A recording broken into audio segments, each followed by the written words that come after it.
So, before I start, have you ever heard the name ecofeminism? Anyone in the class? No one? Feminism? Feminism we all have heard, right? Have you heard the word eco? Economic? Ecology? Ecological concern? So it's a very beautiful and innovative concept which combines feminism with environment, which combines feminism with ecology. Right? So a large and governing body of literature on ecofeminism relates gender with environment. Relates gender with environment. So you people are from MA, so you are very well aware what gender is, right? So in India also there can be seen a connection between class, mark my words, class, caste and gender issues, right? In India we have interconnectedness between class, caste and gender issues. So here comes the definition of ecofeminism. What ecofeminism is? It's a philosophical and political theory as well as movement, right? It's a theory as well as movement which combines ecological concerns with feminist one regarding both as resulting from the male domination of the society. Is that clear? Yes. Male domination of the society both on environment as well as feminist concerns. Is that clear? So the term is believed to have been coined in 1974, hence it is a very new concept by the French writer Francoise de Ebony in her book Le Féminin Out l'Amour. There can be many eco-feminist movements. If I will name one, you will remember it suddenly. Chipko movement in India. Yes. Have you heard the name? Yes. Chipko movement in India, they were where women they could stuck to that tree. Trees. So Chipko movement in India, anti-militarist movement in Europe, green belt movement in Kenya, they can all be labeled as eco-feminist movement. So here you can have the glimpse, here you can have the idea of what actually eco-feminism is. Clear? Yes. Should we proceed? Right. So all these movements claim to understand that there is an interconnectedness between domination of person and nature. I repeat, domination of person, that is women, and nature by sex, race and class. Right? So it links, so ecofeminism, it here refers to ecofeminism. Ecofeminism links feminism with ecology. Its advocates say that patriarchal or capitalist society, all of you must be aware what is capitalist society or what is patriarchal society, right? Or do I need to explain? Patriarchal society or capitalist society? Society which is dominated by men, where man is considered as the most important factor, right? So patriarchal and capitalist society has led to a harmful split between nature and culture that can only be healed by feminine instinct for nurture and holistic knowledge of natural processes. What does it mean? Because of the greed, because of the superiority complex, it is men who have exploited both women as well as nature. And it is only feminist instinct. It is only relation of women with feminism, relation of women with environment that can lead to holistic and complete development of nature. Is that clear? So ecofeminism can be defined as a value system, as a social movement and as a practice which explores the link between androcentrism, you can also write it, explores the link between androcentrism and environmental destruction. Right? So now the question arises, what is androcentrism? Androcentrism is sex society which is centered on men. Right? So there must be a link between androcentrism and environment destruction. It is an awareness that begins with the realization that exploitation of nature is intimately linked to Western men's attitude towards women and tribal culture. Clear? This movement, again eco-feminist movement, seek to eradicate all forms of social injustice against women and environment. Now I think you are pretty much clear what eco-feminist ecofeminism exactly is. Right? From arguments that there are particular and significant connection between women and nature, there is a connection between women and nature. Ecofeminist relates the oppression and domination of all subordinate groups. I repeat, oppression and domination of all subordinate groups. इस group में we have women, people of color. You all are aware what people of color are: children and poor. Along with the oppression and domination of nature, which include animals, land, water, air. So at one side we have oppression of groups, and at other side we have oppression of nature. Clear? So all ecofeminists are of the view that it is the logic of domination. I repeat it, it is the logic of domination. There must be a logic even in domination. Right? So what patriarchal society, capitalist society do? They try to have a hegemonic control over the mind of subordinate groups. Hegemonic control is we start believing whatever is happening, it is normal, it is common, right? So there is a logic even in domination. In association with value hierarchical thinking that justifies the twin domination of women and nature. Twin domination of women and nature. Clear? So all these subordinate groups, I told you, women, people of color, children, nature, land, water, all these subordinate groups have been subject to oppression, domination, exploitation and colonization. You must be aware what colonization is, and colonization from the Western patriarchal society that emphasizes and values men only. Clear? Fine. Should we proceed? This domination of nature and women is basically rooted in ideology. It is basically rooted in ideology. It is a heritage. Men are superior to women, right? And in order to overcome this, one need to reconstruct the patriarchal values. One need to reconstruct the patriarchal values and structure relations of one culture and promote equality, non-violence and non-hierarchical form. So in order to overcome all these difficulties, we need to reconstruct the patriarchal values. Clear? Ecofeminists believe that these connections are illustrated through traditionally feminine values such as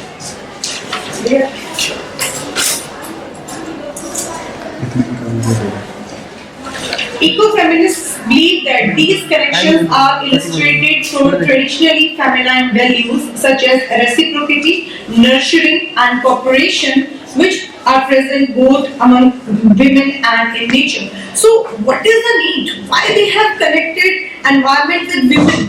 Why so? Why not environment with men?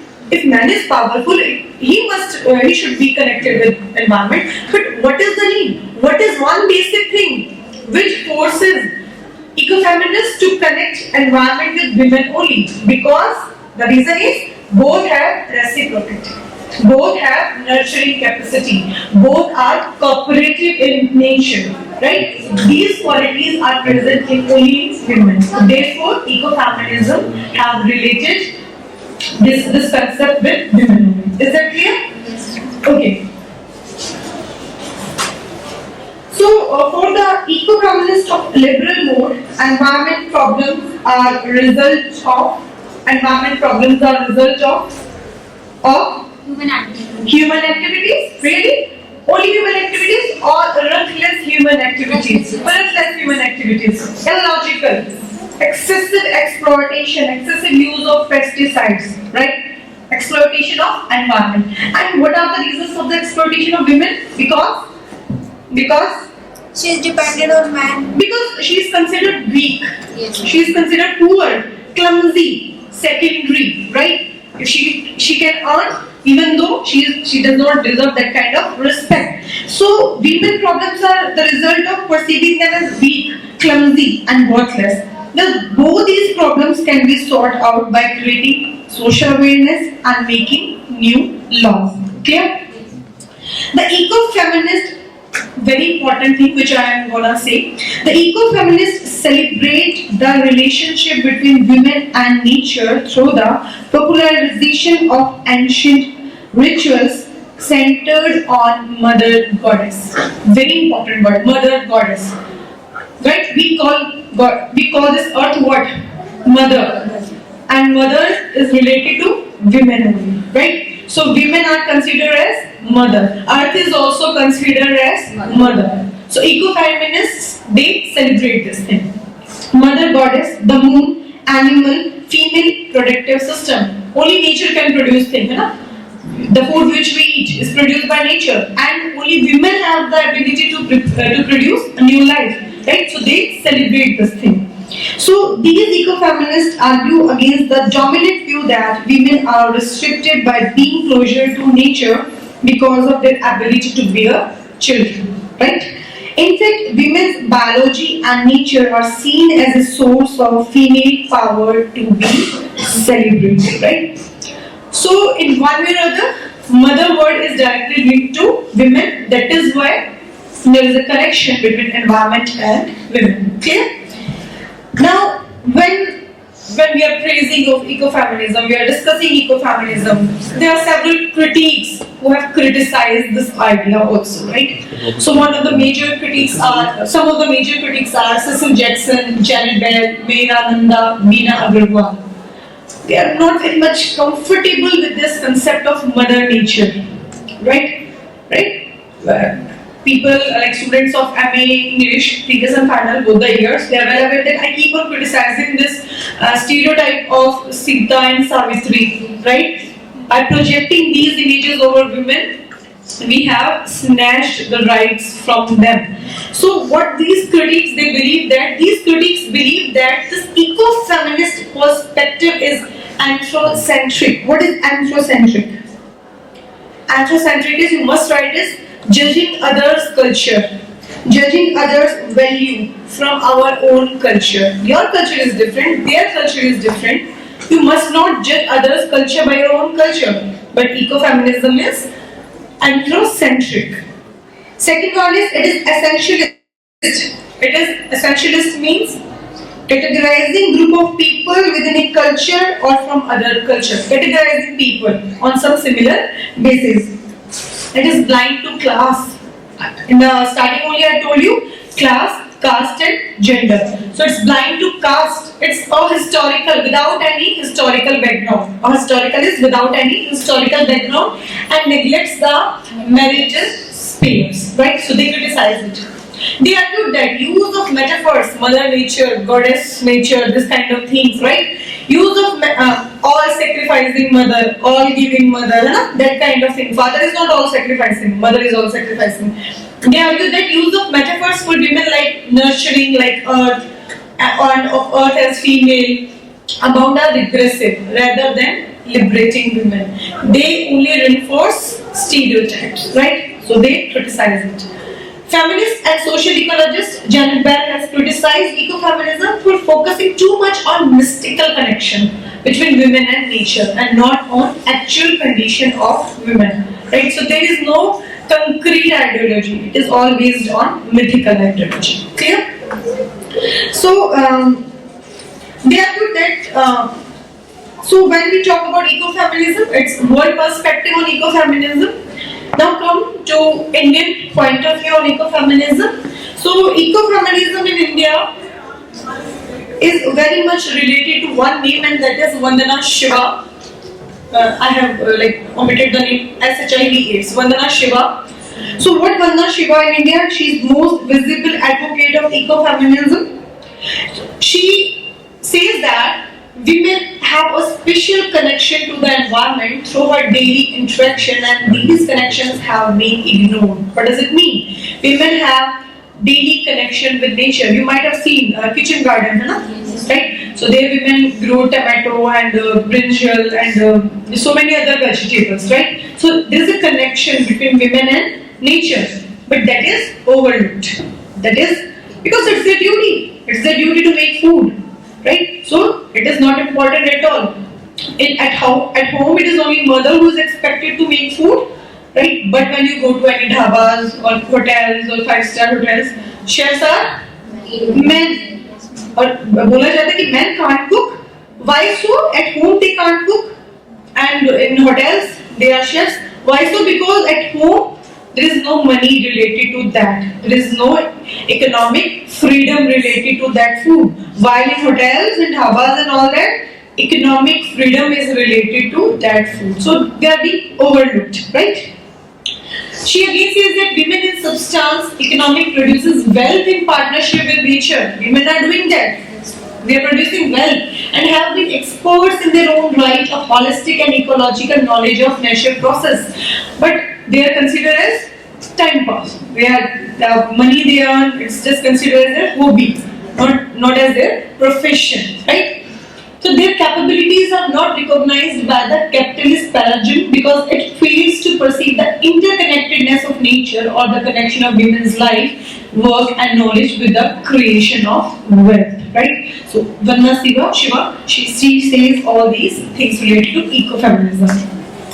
According to Shiva, the patriarchy has labeled women, nature and other group not growing the economy as unproductive. So this unproductive means which is not related to wealth, not related to money. She points to the experiences of women in Chipko movement in 1970s in the Garhwal Himalayas, where women struggle for the protection and regeneration of the forest. She says that if women can do that, she can also do these things also. Is that clear? Yes. Now we are approaching towards conclusion. What are the conclusions of ecofeminist theory? Issue of ecofeminism, environment and ecology entered into mainstream of society only after a conference in environment development at Stockholm in 1972. Very important from your net point of view also. So there was a conference in 1972 in Stockholm. Only then this issue came into limelight, right? Ecofeminism is an earth-based spirituality which recognizes that the earth is alive and we are interconnected as well as community. Earth is alive, earth is not dead. You cannot keep on exploiting earth, right, day by day, daily on daily basis, and it will not say anything. Definitely it will say something one day, and that will be very dangerous. You won't be able to handle it. In the same way, you can't keep on exploiting women, right? Ecofeminism is not linked to one specific religion. It's for all. But it's centered around values of caring, compassion and non-violence. Very important word. Non-violence, both against women as well as against nature. Women can do a lot in the protection of environment, and environmental and gender issues need to be taken together. Women can do a lot, right? She is really powerful in this regard, more than men. Clear? So issues of environment and ecology entered the mainstream discourse in 1972, as I told you earlier. Women can do a lot in the protection of environment, and definitely the combination, definitely the interconnectedness of women with environment is a new ray of hope. So now back to the pavilion. If I go to the very first slide, I told you ecofeminism in special context with Shubha. Right? So I make you understand what ecofeminism is. I hope you might have get some cracks out of it. Now I am trying to connect this theory with a story. Right? When we read a theory, it is very important how we implement that theory on our novels, on our short stories. Because this is what literature is. Literature is the implementation of theories on subject matter, on stories. I always tell you, literature is not about stories. Literature is about concept. Journal concepts, right? So you might have remembered the story Shubha. You remember that? Shubha of Rabindranath Tagore's in graduation it was there. Yes, right? Shubha is a dumb girl. She cannot speak. Though she is very beautiful with large beautiful eyes, but she cannot talk. She cannot speak. So if she cannot speak, the parents they believe that she cannot feel. Right? Even the mother, she believes that if she is not saying anything, she is not feeling anything. Just like Mother Nature, just like this earth. If earth is not saying anything, earth is not feeling anything. Right? So what they do, parents, they keep on criticizing Shubha. They keep on discussing her future even in her own presence. But the dumb girl, is not able to say anything, just like Mother Nature. So Tagore uses the illustration of nature in Shubha's loneliness. Beneath the vast, these are lines from the short story, beneath the vast, impressive heaven, there were only dumb nature and dumb girl. I have changed the color. Dumb nature and dumb girl, sitting very silent, one under the spreading sunlight, the other were a small tree cast its shadow. While defining her loneliness, the writer writes, like the shunned noon hour, she was wordless and friendless. Right? So shunned noon hour, she was wordless as well as friendless, just like nature. Right? So what the parent decides? They decides to marry her off without even asking her, without even telling the boy party that the girl cannot speak. And she is terrified. What if the boy comes to know about her reality after marriage? She is terrified. But the parents, they're just only concerned they should marry her off because they are having this pressure, tremendous pressure by society, why the girl is not even married, right? So they decide to marry her off. Now Shubha is in very much tension, very much concerned about her future. She does not want to get married. She is happy in her company of nature as well as of two cows. So in order to find company, she makes the dumb nature along with two cows, her friend, animals, making great company for this poor soul who is misfit according to social norms. So what Shubha says, mother, don't let me go. Mother is Mother Nature. It's not her own mother. It's mother. She lies down over the ground and clutches the grass and cries out, don't let me go as I'm holding you. You two hold me back with your two hands. Right? She's holding the earth. And she says that you two hold me with your two hands. So, but nobody listens to her. Here Tagore compares Shubha with silent nature and thereby reflects the idea of eco-feminism. Now you get an idea how the two things are connected. The metaphor of mother to nature is an important factor in eco-feminism, which we have just discussed, right?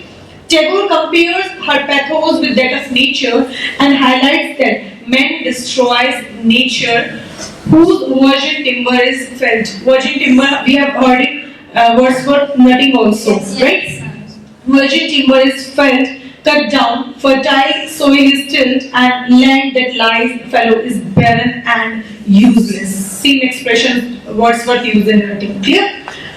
So at last, Shubha is plucked away from Mother Nature. She was married off and eventually renounced by her husband, who comes to know that the girl is dumb. She cannot speak. He leaves Shubha then and there. Renounced by her husband, also finding out that she is dumb, she loses both the company or solace of nature as well as the company of human beings. She is left by her husband only to marry again, now to a girl with the felicity of speech. Now to a girl, these are exact words from the story, with the felicity of speech. Tagore highlights, she looked around but failed to express herself, just like earth, just like environment. Failed to express herself. Those who understand her language, those lifelong faces, she could not find. In the girl's entire, eternally silent heart, a primordial and inarticulate cry kept ringing. Not, but the all-knowing God could hear it. So these lines can be applied over Shubha as well as over Mother Nature. There is hardly any difference between very important words: dumb cow, dumb nature, and dumb Shubha. The cow, they can't talk, nature can't, and Shubha also. Right? So the story is very much related to the story, the concept of eco-feminism. And here we have come to the conclusion of the concept of eco-feminism. And you also try to relate the stories you read, the novels you read, try to implicate all those things in the theories, because when you go for your MPhil, your PhD thesis, you have to do all these things. You have to read the theories, Marxism, colonization, feminism, eco-feminism, or any other theory, deconstruction as well, right, over the stories that you read, right? So with this, we have come to an end. Have a very nice day, and thank you for your patience listening. Thank you.